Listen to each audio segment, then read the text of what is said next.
Alrighty, welcome. I am so excited to have you back here with me again today.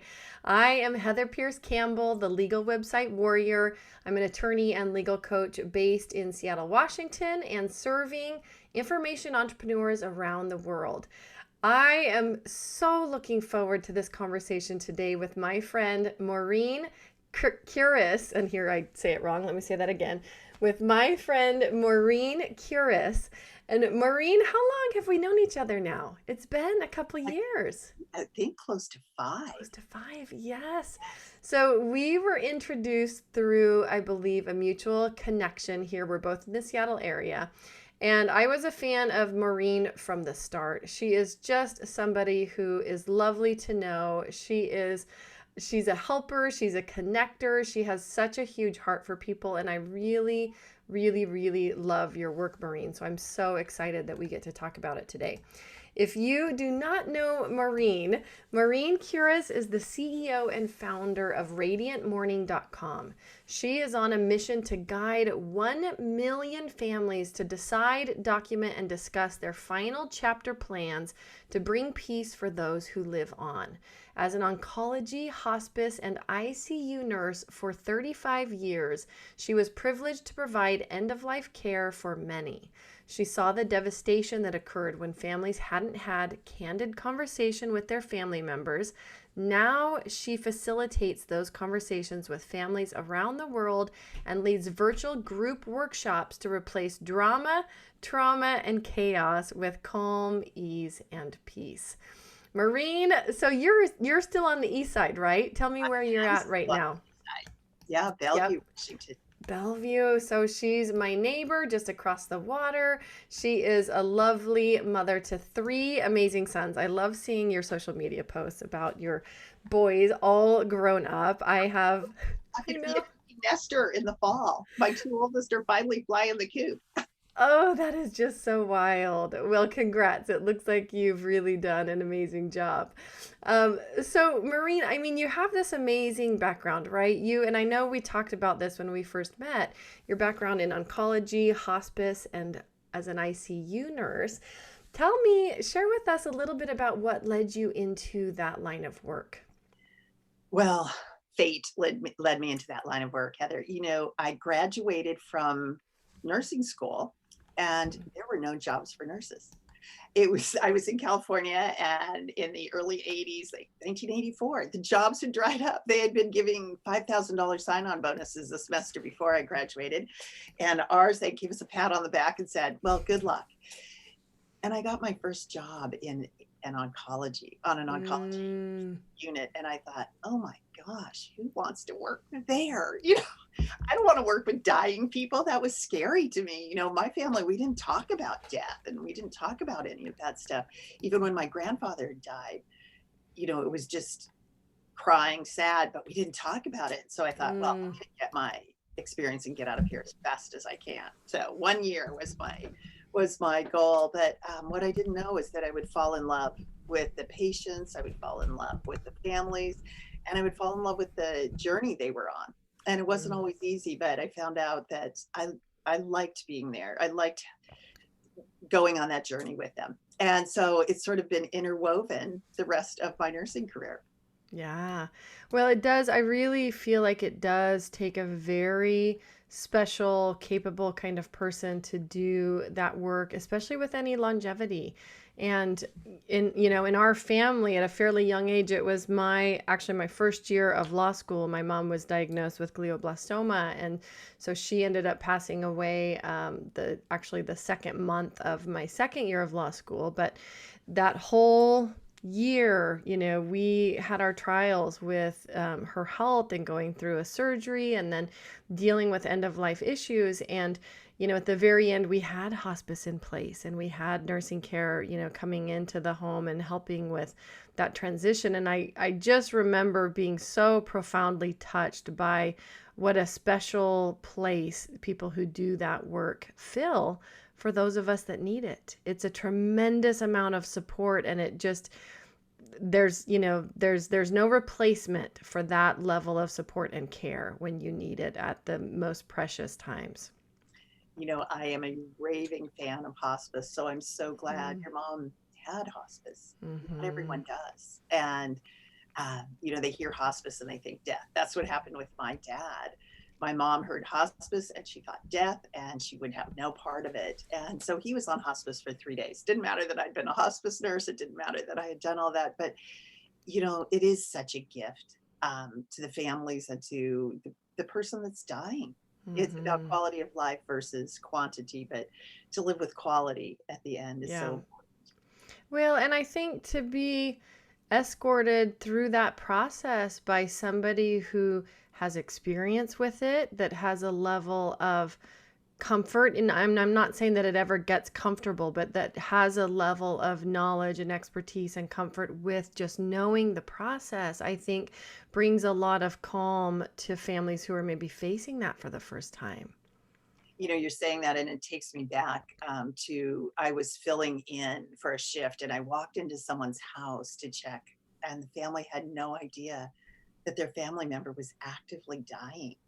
That Mm, I ended up staying for hours with them because they were oblivious to the fact. I don't know how they didn't know. They weren't prepared well enough, yeah. but I was so grateful to be there with them that day, and I stayed until their family member died, and it was such an honor and a privilege to be there with them, but to be able to escort them when they had no idea what that it was coming so soon. Yeah. So it's a challenging time. I mean, that was challenging for me that day. If I ever get used to someone dying and Mm. feel like no emotion around it, that's a sad day for me because there's always emotion at this time. Oh, yeah. Well, and even, I'm sure, even in oncology, where some people probably make it through that phase okay and others don't. It's like a, precursor to hospice. We have a separate ICU experience here as well in our family because my daughter ended up in the NICU Oh after wow. being right. So we had the NICU nurses there all helping with her early days of life. But yeah, each of those times is just such a precious and strained time. It's tremendously rewarding to see people like you in that line of work where, I know people are getting the care and the support that they need. Well, I think that as you mentioned that your daughter was in ICU, or people look at this last year that we've had, Heather. Mm, I mean, this last year with, I think the real like heroes are those nurses and caregivers from everyone, from the person mhm. mopping the floor to the nurses and ancillary staff caring for these people that ended up in the ICU that never knew they would be there and were unable to have the family members at their bedsides. That's what just crushed me. Ah, That's so important to have that support of those you love with you and yeah. to not be able to have it. So this has been a devastating year, and I'm so hoping that we truly have turned the corner, and people are at least allowed to be in for short periods of time with their family. But those nurses are just heroes in my book. Oh, I agree. It changes your perspectives on career choices, on the level of pressure and stress that goes along with jobs who are not afforded the pay that should Right. accompany that level of pressure and stress. I mean, even think of a janitorial service or something in the midst of the pandemic. The nature of their work completely changed. Like, I can't even Oh, imagine the level of fear and trepidation that it took just to gear up and go do your quote unquote regular work in the context of this whole new paradigm. oh, I mentioned people don't realize that it takes every person in the hospital, from the person that has to clean that room every day to the person that delivers the meals to everyone, the secretary. But early on, there was an interview of a man that they didn't think he was going to live through COVID. He was on a ventilator. And this is, I always know, I've seen it so many times where people hear, whether they're Mm-hmm. alert or not, whether they're in full coma, they still hear. And each day, this woman went into his room to mop and clean, and she would talk to him, not to Mm-hmm. give up, and that. that she was praying for him. And I get teary just thinking about it. But he said Mhm. he wanted to meet her because that was the voice he heard every day when his family couldn't Mm, be there. And that woman pulled him through. And I just think, yes. each one. Now, I mean, like I said, I get all teary. But No. those are the unsung heroes. Yeah, Yes. It, yeah, well, it's true. And, whether it's in the midst of the pandemic or not, even regular, normal medical crises, and I've had several of those in my life. There was a time um, before I had had my son, it was actually following my second miscarriage. And my body just wouldn't miscarriage. It was actually called a missed miscarriage. And I had to go in for a procedure where they, removed the fetal tissue and all of that. But we had requested testing after that procedure. And normally insurance won't cover it unless you've actually had 3 miscarriages in a row. I wasn't interested in waiting for the third. And so we had requested testing and said we would pay for it out of pocket and all of that. And I had this doctor look at me and say, well, because I asked, like, remember, this goes off to testing. Like, literally, I'm going under. Like, I could feel myself getting sleepy. And she says, well, we'll try. Sometimes the kits end up at the wrong place. Like, and I must have just had this look of shock and bewilderment. Like, this is the last thing I'm being told before I'm being put under. And the anesthesiologist looked at me. He was there and he could see what was happening. He goes, no, don't worry, I will take care of this. uh, Don't worry, I will make sure this happens.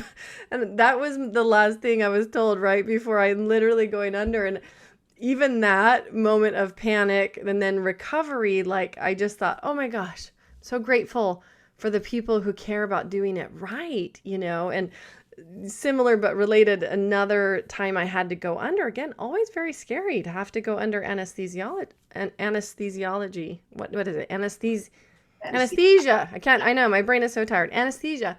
And I had a nurse look me in the face and say, don't worry, we are going to take such great care of you, right? And it was another scary procedure. And I just, like, you come out of those episodes just feeling like, what would I have done without that person there, like holding my hand and just telling me it's going to be okay, because your family's not in the room, nobody's with you, you're in this kind of weird, scary place. And you're right that, I mean, we have so many unsung heroes right now, Yeah, from the janitors to the administrative staff that have to still show up and be in the hospital and be behind desks. And, there's so many folks whose lives have been just tremendously impacted by this. And I too hope we're rounding the corner. And it's, I feel grateful that I don't think we have the same level of panic and fear that existed, at this time a year ago. But the potential for very real consequences is still the same, and that's the part that's weird, is I think people are kind of acclimating to the stress level and acclimating to the fact that this will continue, no doubt. And it's, that's kind of a weird new normal as yes, well. it is. Yeah. So talk to us about how, you come with this amazing background. You are obviously now channeling all of this experience into a mission. It really feels like a mission, right? To get people talking about end of life care and taking the right steps to do the right things. How did you come to this point of really getting into end of life care and planning and conversation facilitation? I've For 30 years, I've been an Mm-hmm. advocate of getting your power of attorney documents in order for healthcare. I've seen too often people that didn't have that, and they had no one that could legally speak for them. And there was a woman that I took care of. This was when I really became an outspoken advocate. Everyone I knew, I made sure they had powers of attorney for healthcare documentation done. She was 62, had been playing tennis with her tennis group in the morning, took her 85-year-old mother to a doctor's appointment, and then lunch, driving home, slumped over the wheel of her car and had a massive heart attack. And her mother had pulled her from the car, did CPR as she had seen it on TV. But this was in the early 90s. Not everyone had a cell phone in their hand. And by the time she got to us, she was on a ventilator. She had 4 kids, no husband. And she was on a ventilator, heavily sedated. But after 3 days, she wasn't waking up when they took her off sedation. And what they found was that she was brain dead. They had to tell the family that this healthy, robust 62-year-old mother and daughter of was brain dead, and she was not going to wake up. It was just a devastating day. But that's when the fighting started in that family, because if you don't, your next of kin, if they're your children, all children have to agree on what's done. Mm-hmm. And I don't think people realize that if they don't all agree, then your wishes won't be honored. If you did not want to be on life support, if you were brain dead, and if one of them wants to keep you on, you're kept on life support, Wow. on the ventilator. And that's what happened to this woman. Two of her kids wanted to take her off the ventilator and just let her die peacefully. And two of them pretty much were accusing their siblings of trying to murder their mother, kill her. Oh, And it just became this war zone. And back then, she was with us for 6.5 weeks on a ventilator. And wow. until her heart just finally gave out, but they had to do CPR on someone that was brain dead. Mm. And it was so awful. Today they would have, this day they would transfer her to a rehab facility or something. But back then she was still in the ICU with us, and we were all devastated. And I said, I will never let that happen to anyone I know and love. Mm. I made, my family, anyone over 18, you have to get your powers of attorney documentation done. Yeah. And so that's really been so important to me. But a couple years ago, it was through a chance conversation with someone that led me down this path. I kept resisting, thinking, I Mm. don't want to do this. But it wasn't until a woman walked up to me at church and wanted to talk to me after. And I'm Catholic, and it was, can I talk to you after Mass? And so when we met up with each other, she said, Maureen, I've been praying, and every time I pray, God tells me to talk to you. And I was thinking, what is this all about? I was thinking, okay. Well, she said, I'm so afraid my kids won't honor my end of life wishes, and I don't know what to do about it. And I'm like, why are you talking to me about this? And she's like, because God keeps telling me to.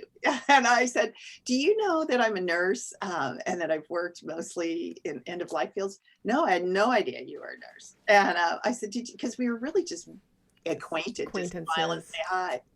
And, so after that conversation, we talked about some ways to handle it. Driving home, I thought, oh my God, was I just hit upside the head with a 2x4? So that's when I thought, okay, I've really got to start looking into this. And it Mm. really is my mission just to have people talk about it. I've also been someone's healthcare agent, which is the power of attorney are documents, as you know, but a lot of people think they're called powers of attorney, but I was someone's healthcare agent, and I didn't know. They never told me.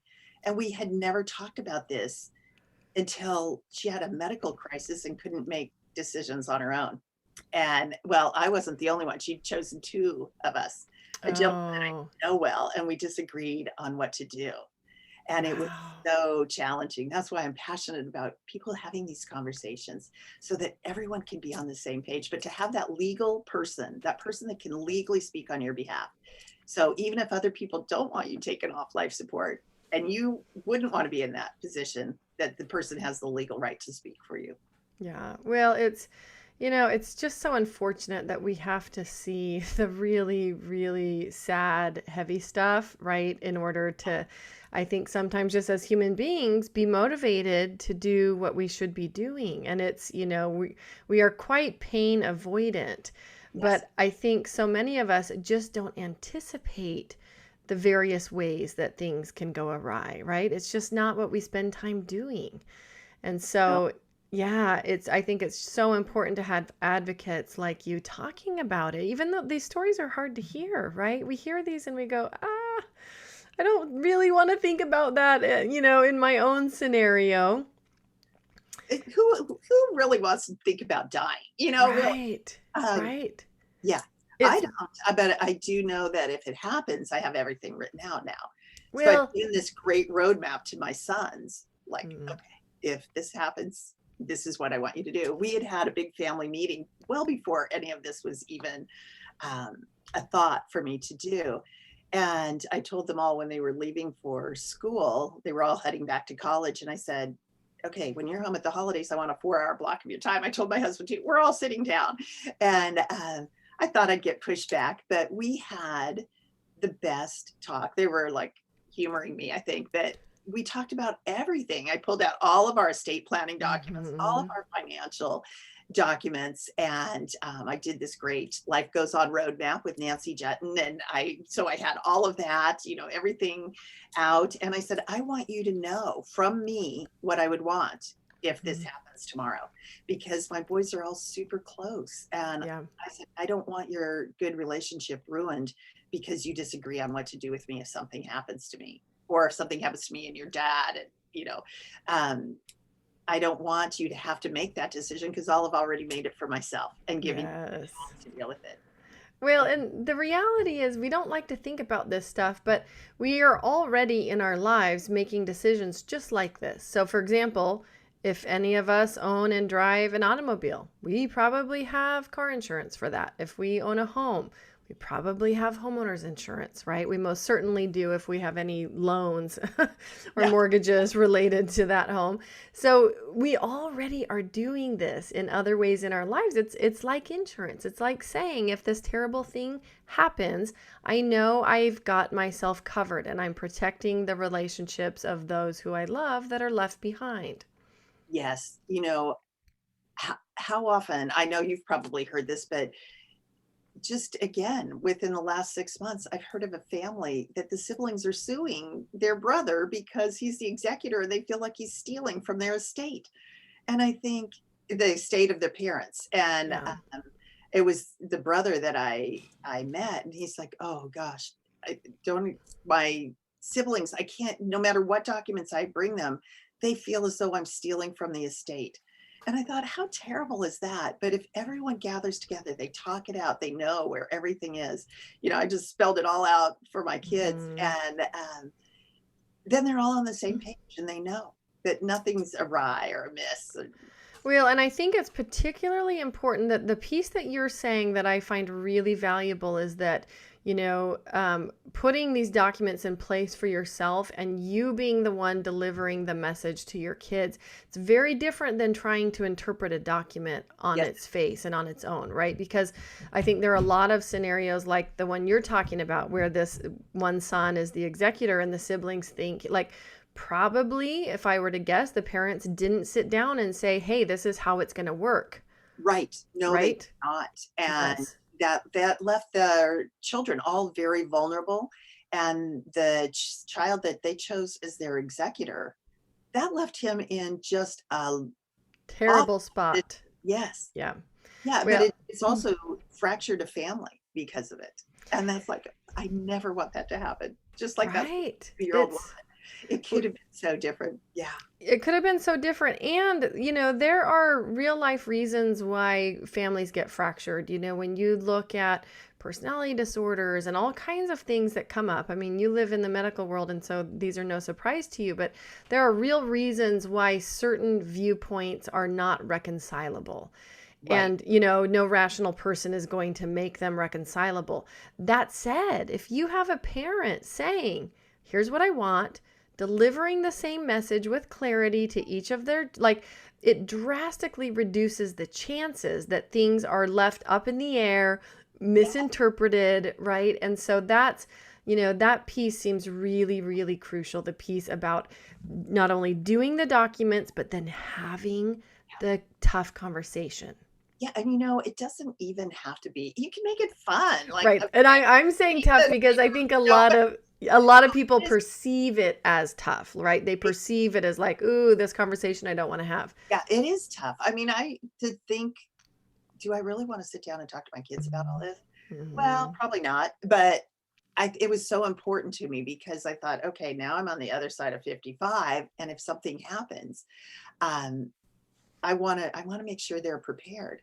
Or if Yeah. something happened to their dad and I while we were traveling or even just Right. driving together, how many times have we heard about a car accident where both parents were killed, or where, both were unable to make their own medical decisions? Yes. So I just wanted them to have a game plan. I wanted them to Mhm. have that roadmap, and that's become my mission is talk to your families about it. It's not easy. Mhm. But it was probably the most powerfully rewarding conversation we had as a family. My sons all started thinking, well, wait, we need to get our little finances in order so you know how to deal with us. And Yeah. my one son who played high school sports and had a couple concussions, we found out that he wanted his brain donated to Boston University's their big concussion study if he Yeah. were to How die. Well, interesting, I would have right? never have known that. Right. Yeah. So these conversations, they're hard, but they're so valuable. Mm-hmm.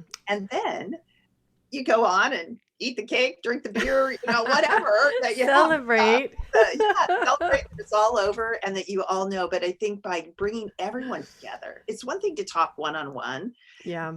but we tend to tell different people different things. Like Yeah. I know handling my three sons' personalities, I might say it in a different way, where we're all in the same room, we can all hear it together and then have conversations around it. And have the chance to ask questions. You know, if Yeah. somebody hears it differently, they have the chance to talk it out right then in front of the other siblings. And I think that is very important. Yes. Or if they don't agree. Yeah. And if you don't I don't care if my sons agree with my decisions. And this is but I want them to be able to honor and respect them. Yeah. And that's what, with families, getting them to be open-minded enough that even if they don't agree, that they will honor and respect Mm, their loved one's wish. right. End It's of life. huge. It's Yeah. huge.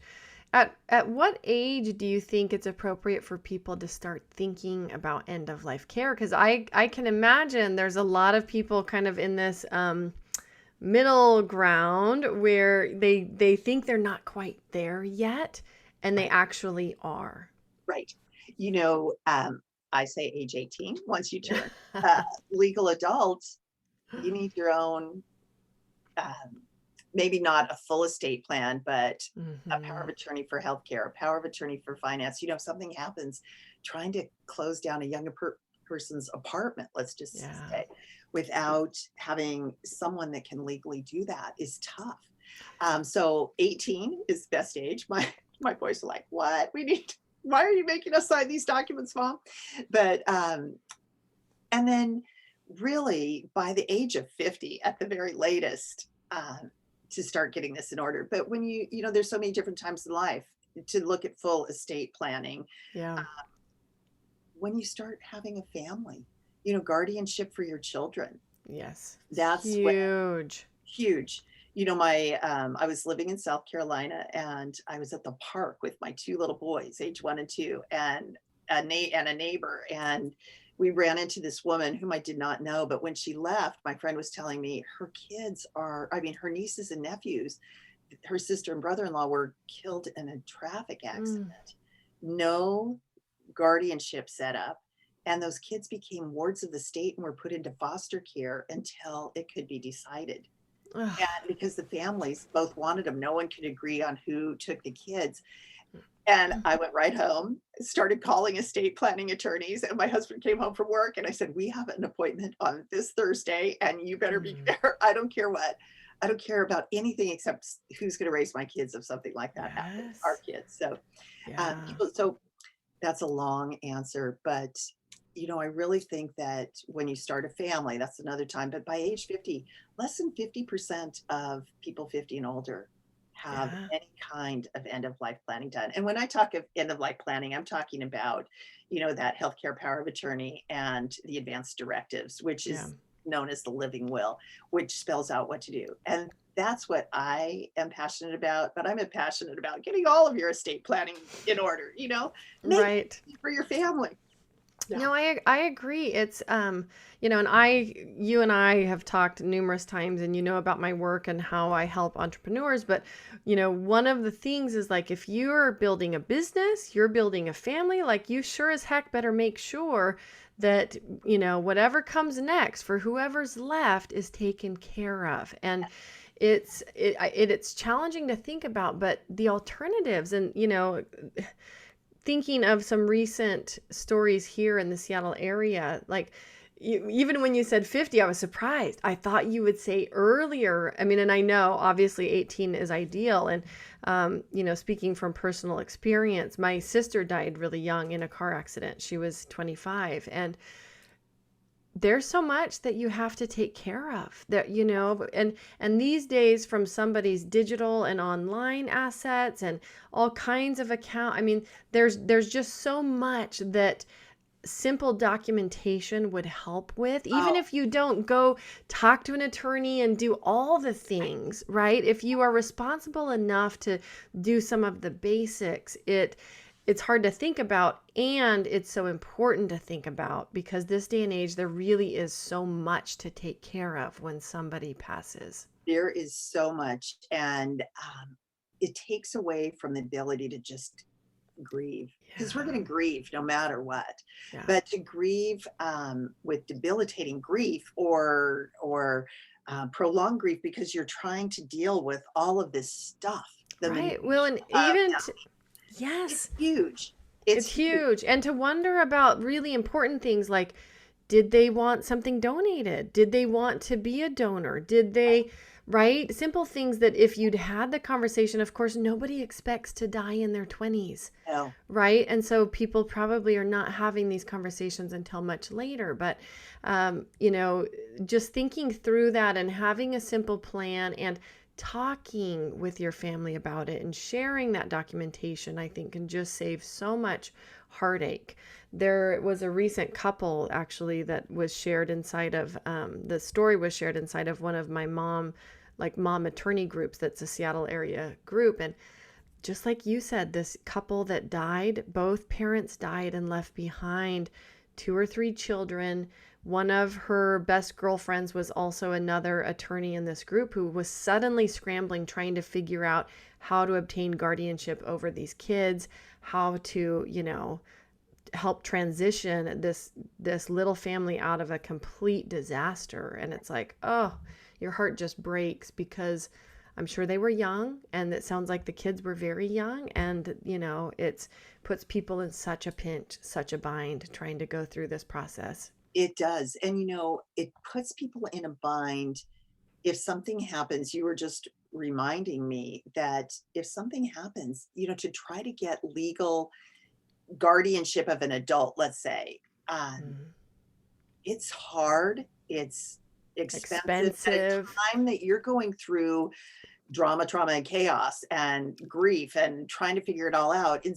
You're trying then to scramble and get anyone to give you answers, finding out Hmm. where their bank is, you know, dealing with the IRS, trying to get anything to support you getting guardianship of them as a person so that you Hmm. can make their decisions legally and financially. It's something that people shouldn't have to go through. Yeah, Just be able to sit there and love on their family member that's going through this. that's right. So let's talk a little bit about the scope of what you consider, the phrase getting your affairs in order, right? We hear this. What's in that bucket? What do you consider getting your affairs in order to include or to be? I think getting your affairs in order, first off, like we were just talking about, Mhm. the powers of attorney Yep. documents, estate planning documents, your living will, but it's more than that. It's your funeral planning. Plan. Mhm. It costs money to die. And you have Yeah. to pay to get a body out of the morgue. So to have a funeral budget or Mm. funeral insurance, things like that, to get your financial affairs in order. You don't have to have a lot of money, but to just get them in order so that you don't leave a financial hardship for your family. Yeah. The next thing is, saying what needs to be said, telling people how you feel about them. A lot of that Mm. legacy, write letters. If you know you're dying, write letters to the people that mean a lot to you. Call them and tell them. Ask for forgiveness. There's so much in there, but I think so getting your affairs in order, besides just the legal documentation, it's things like I said, burial, insurance, Yeah. um, but taking care any unresolved issues, asking your Mm. affairs in order, forgiving Yes. and asking for forgiveness. Those are huge at the end of life. Mm. Well, and that could be a whole separate conversation. I feel like I love that you widen the scope a bit, because it reminds me there was another podcast guest I had on, and I'd asked him he's in the financial services industry, and I asked him what prompted his career, right? Why was he interested in financial services? And he said that I think he was in college at the time, and his grandfather had passed, and he went to the cemetery to visit his gravestone, and there was no gravestone. Yeah. And this was like quite some time after the services. And he had asked his mom, like, Mom, what's going on? Why is there no gravestone for Grandpa? And she had said he couldn't afford one. And he's like, well, why didn't we buy him one? And she's like, I paid for the entire service and everything else, right? And he said it was literally in that moment where he decided he wanted to help people live better so that they could die better. Right. Right. And I thought, isn't that interesting? He was a young kid and recognized that. People don't realize that there's so much to dying. Yeah. And the more that we can plan, we plan for everything. We plan for our weddings, we plan for high school and college graduation, and we plan for the annual holiday party, but we don't plan for the one thing that is certain to happen in our lives. Right. There's no getting around it. We're all going to die someday. You don't even have to pay your taxes. They say death and taxes, but we don't even have to pay our taxes. They'll catch up with us maybe, but we don't actually have to pay them, but we will die someday. There's just no getting out of it. As someone said, we don't get out of this life alive, but the more clear we can make that our wishes known, the more we can prepare and plan out so that our families aren't stuck paying for our funerals. And, here in the Seattle area, a basic cremation is between $1,500 and $2,000, I think, but funerals can be upwards of $50,000 for the whole thing at the most expensive funeral homes, if you're having a full burial and all of that. But I don't think people realize that. And to, my goal would be to never have another GoFundMe for funerals, but that won't happen. Yeah. I know it won't, but people just don't realize.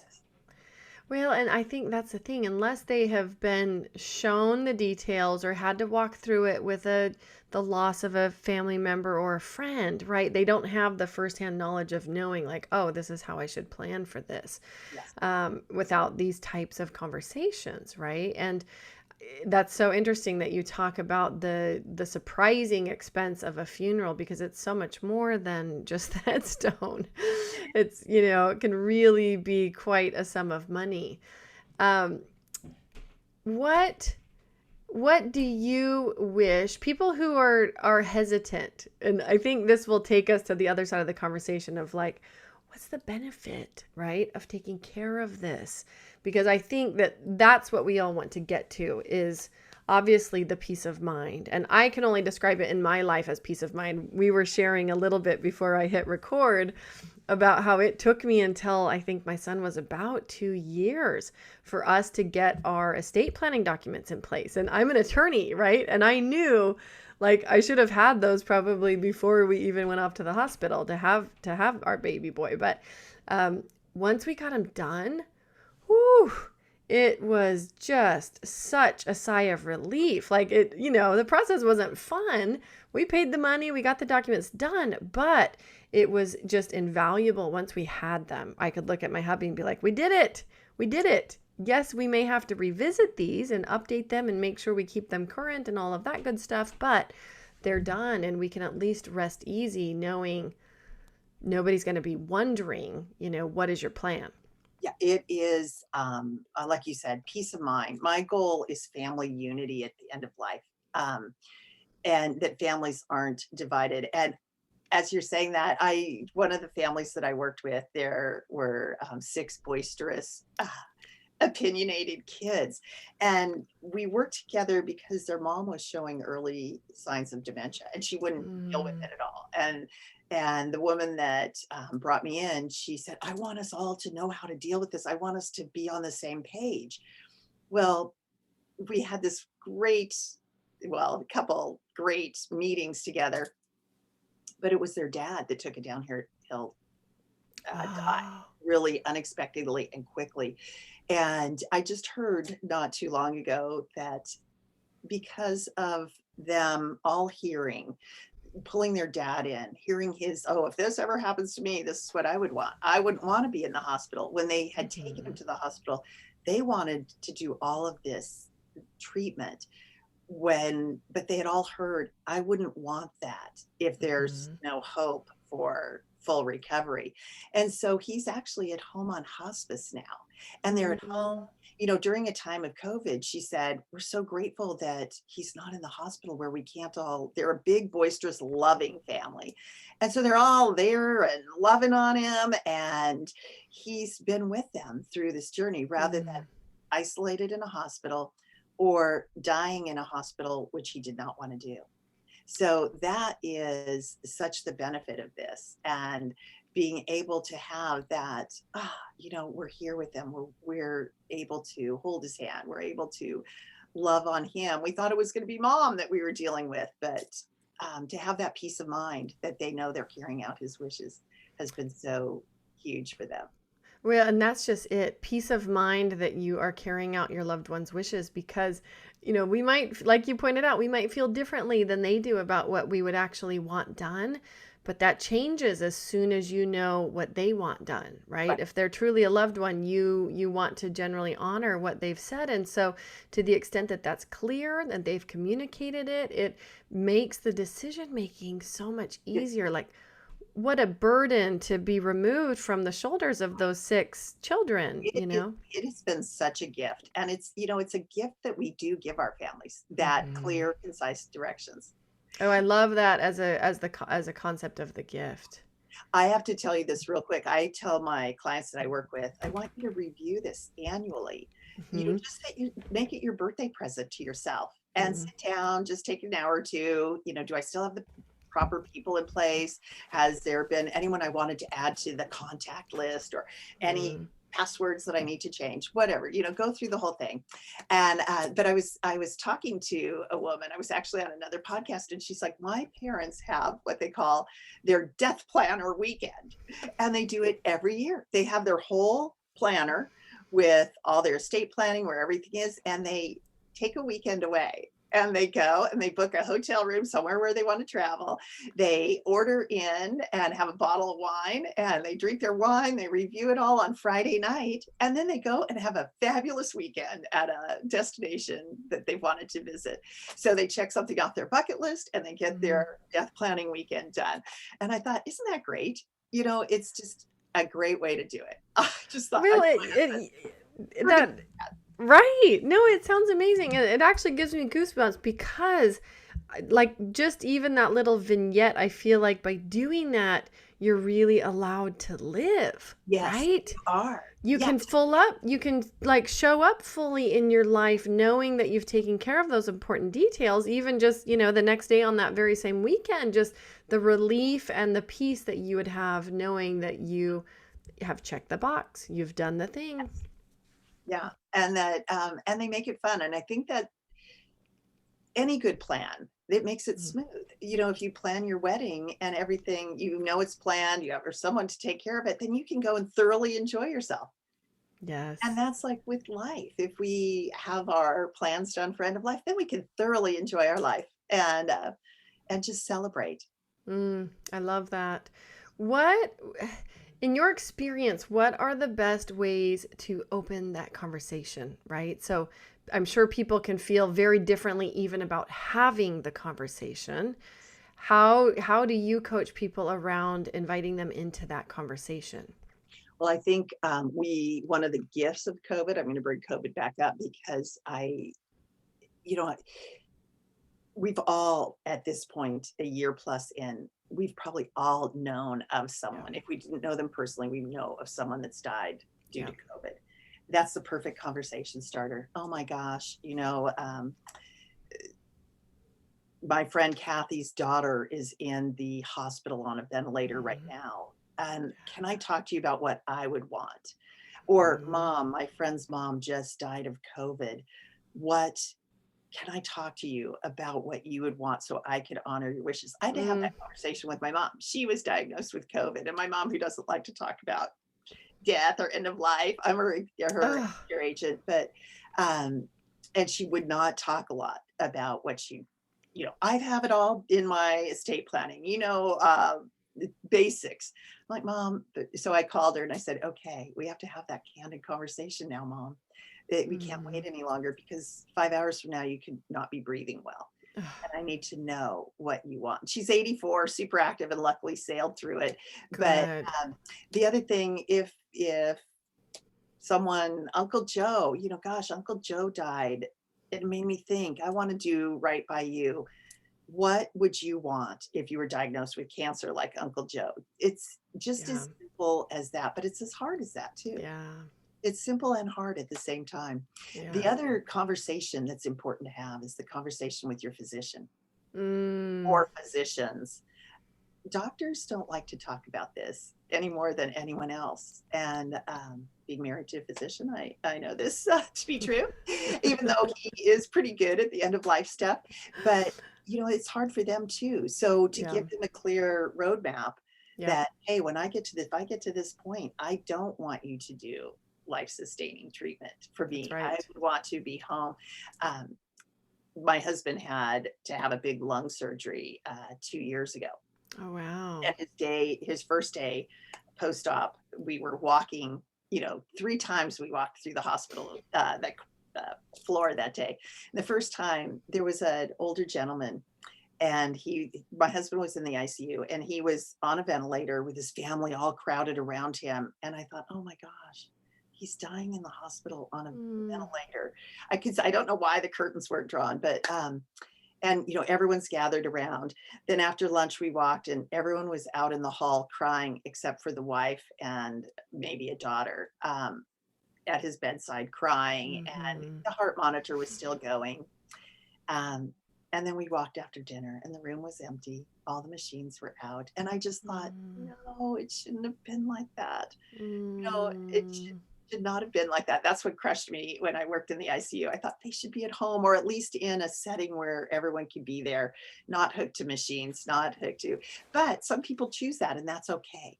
Yeah. But when we don't know and we haven't talked about it, and that happens, that it makes me so sad. Oh, it Yeah. is so sad. And that's the part. If it's not what they chose, it's Yes. so sad, right? But it's okay if they choose it. That's Yeah. the honoring whether we agree or not, because there are many people that want everything tried. That's right. That's right. My mother-in-law was such a fighter. She struggled with stage 4 breast cancer for like 20 years. Yeah. She, years and years and years of cancer support, and even at the end, I was just amazed at how strong-willed she was, literally right up until it was like 2 or 3 days before she died. I think she just knew. I think it was a choice, and I think because we learned later that she had called friends and said, I'm not going to see you again. I'm not going to talk to you again. I'm just calling to say goodbye. And they were like on a road trip or something. Um, but she wanted all the things done. She Yeah. wanted all the support. She wanted to try Right. right up until the very end. Well, your mom was young. This I was mean, my yeah, husband's yeah, mother. yeah, Yes. that's right. Yeah, and she still was too young. She still ended up passing away in her late 60s, right? That's But still way too young. way too young. Um, Yeah, my best friend died of cancer at age mm, 44, and she wanted everything done. She had 2 young kids, and she wanted everything done till the bitter yeah. end. She fought till the bitter end. Right. Um, And if you know that and you're a family member, I think you can bear those final moments in the hospital more easily than you could if you weren't sure that's right, how they wanted to go. right. Yeah, and we had many conversations around it about quality of life versus quantity, but she had an 11 and 14-year-old, and she's like, Oh, I want to live. I will do everything to yeah. live for them." Yeah. It wasn't in the cards, but then you have to honor that. I had to Yeah. honor, and I wasn't in the decision making process, but as her friend, I had to sit back and support her in that. Yeah, but Right. that's what it gives us. So It does. Yeah, that piece, which is really, I think, the greatest thing we can take away from any of our actions in support of somebody's, end of life experience is, are we at peace with knowing we did what we could to honor what they wanted, right? yes, Well, Maureen, there's so much more we could talk about on this topic, and I love it. It's hard and it's so essential, and especially at a time like this. I mean, you're talking to people, and I'm sure listeners are all going to relate to the fact that most of us either know somebody or multiple people directly that have passed away during this time of COVID, or have close loved ones or friends that have experienced that loss. And so it is a very, very pertinent, relevant conversation, COVID or not. And there are ways to have it that feel good and feel healthy and get the job done, and will get us to the other side feeling good about, having completed that, what can sometimes feel like a big thing on our list. Yeah, and it can be. There should be humor around it. Let's face it. Let's make it humorous and fun, Right. so that it's not so hard to deal with. So, Well, and easier to make it humorous and fun when you are in a state of mind to really, have the flexibility to be thinking about it and not in a position of being forced to think about it. yeah, and making decisions strictly on emotions. Right. Yeah, not Right. being able, and yeah, that's the one thing I think that everyone should realize, even if it's unplanned, they're strictly on emotions. It's okay to take that step back and Mhm. take a deep breath and think, what would they have wanted? What would, sometimes you have to go on, what would I want if I'm in their shoes? And that's Yes. okay too. But to not just make the rash decisions on pure emotion, to just step back and take that deep breath and think, what would they have wanted in this? Mm. They knew they would be here. Yeah, no, I love that. Well, I'm such a fan of who you are as a person. I love this area of work because, our family has experienced tragedy, and we have, been through the kind of tragedy where we had time to plan and the kind where we don't have time to plan. And it's just so important that people think about this stuff. For folks that are wondering, how do they connect with Maureen? How do they find out more about your services? Because you help people in a variety of ways with their end of life planning and care and coaching conversations, families around how to have conversations about this topic. Where do you like for people to find you online? Well, if you go to startthettalknow.com, you can download my free giveaway to Speaking of Dying, Scary Oh, Death, 7 prompts to get the conversation started. And my website is Radiant Morning, morning spelled with a U, .com. And one of the things I do every month, besides put on workshops, but I do a free advanced care planning webinar and it's usually the first Thursday of every month. So it's always listed on my website, and it just is an overview of what it is and why it's important mhm. and how to approach it. Oh, I love that. And for listeners, be sure to check out Maureen's links. I will have them all in the show notes, so you can find them at legalwebsitewarrior.com/podcast. Look for Maureen's episode. Maureen, what final thoughts would you like to leave our listeners with? Get it done. Get it done. Have Mm, some fun around it. Get your end of life planning done. And it's not scary once you really start the yeah. process. Sometimes the hardest thing is writing your name on the document, and then Yes. you can take off from there. So you'll have a lot of peace of mind once it's done. Well, and that is the truth. Maureen reminded me right before we went live of something that I had told her and then forgotten about, which is I had a near-death experience as part of my IVF journey. And literally, like going out the door, I apparently had two thoughts. One was like, my paperwork is done. I don't have to worry about that. It was all in a file. My husband knew where it was. Like we were good to go. And two, I was really determined I wasn't going anywhere. But in the back of my mind, I was thinking if I did, it's done. And it was so much peace of mind just knowing like, well, we're off to the hospital, see how this goes, but I don't have to worry about that piece. And that would be a terrible feeling as a mom, not having had that taken care of. Even when I thought I really wasn't going anywhere, I knew something terrible was happening. I was losing all my blood into my abdomen. Oh, Yeah, it was dramatic to say the least, but the peace of mind is really real and extremely pertinent in those moments of crisis, which inevitably at some point happen to all of us. So, Maureen, Thank you. Always a pleasure to see you. This is such a valuable conversation, and I really am grateful for you to be here sharing this with me and my listeners. Well, thank you, Heather. I've thoroughly enjoyed it. I always enjoy my time with you. Awesome. If you're still listening, check out the show notes, legalwebsitewarrior.com/podcast. Appreciate you. Take good care, and we will talk to you next time. Bye-bye.